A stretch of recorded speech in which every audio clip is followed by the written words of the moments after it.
ನಮ್ಮಜ್ಜಿ ಏನೇ ಹೇಳಿದ್ರು ಅದು ಯಾವಾಗಲೂ ಉಲ್ಟಾನೇ ಆಗ್ತಿತ್ತು. ನನ್ನ ಮೊಮ್ಮಗ ದೊಡ್ಡದ ನನ್ನ ಶ್ರೀಮಂತ ಆಗ್ತ. 1 GB ನೆಟ್ ಪ್ಯಾಕ್ ಹಾಕ್ಲೆ, ನಾಳೆ ಕೊಡ್ತೆ. ಹಾ ಹಾ, ಇವತ್ತು ಮಳೆ ಇಲ್ಲೋ, ಕ್ರಿಕೆಟ್ ಆಡುವ. ಇವತ್ತು ಮಳೆ ಬರೋದಿಲ್ಲ.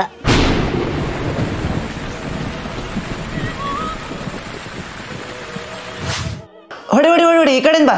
ಕರೆಂಟ್ ಒಂದು ಹೋಗ್ದಿದ್ರು ಸಾಕು ಮಾರೆ. ಇಲ್ಲ, ಈ ಕರೆಂಟ್ ಹೋಗುದಲ್ಲ, ಹೋಯ್ತಲ್ಲ. ಅಮ್ಮ, ನಂಗೆ ಎಕ್ಸಾಮಿಗೆ ಟೈಮ್ ಆಯ್ತು, ನಾವು ಬರ್ತೆ. ಇನ್ನೂ ಟೈಮ್ ಆಗಲಿಲ್ಲ, ಹೋಗಿ ಮುಟ್ಟಿ ಎದುರ್ಬೇಡ. ಅವ್ರು ಹಂಗೆ ಅಂದಮೇಲೆ ನಂಗೆ ಗೊತ್ತಾಯ್ತು ನಾನು ಇವತ್ತು ಎಕ್ಸಾಮ್ ಹಾಲಿಗೆ ಹೋಗಿ ಮುಟ್ಟಲ್ಲ ಅಂತ. ಆಮೇಲೆ ಒಂದಿನ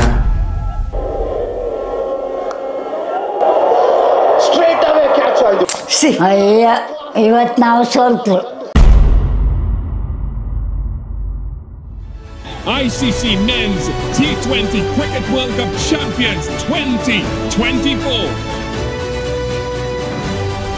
ನಮ್ಮಜ್ಜಿ ಏನೇ ಹೇಳಿದ್ರು ಅದು ಯಾವಾಗಲೂ ಉಲ್ಟಾನೇ ಆಗ್ತಿತ್ತು.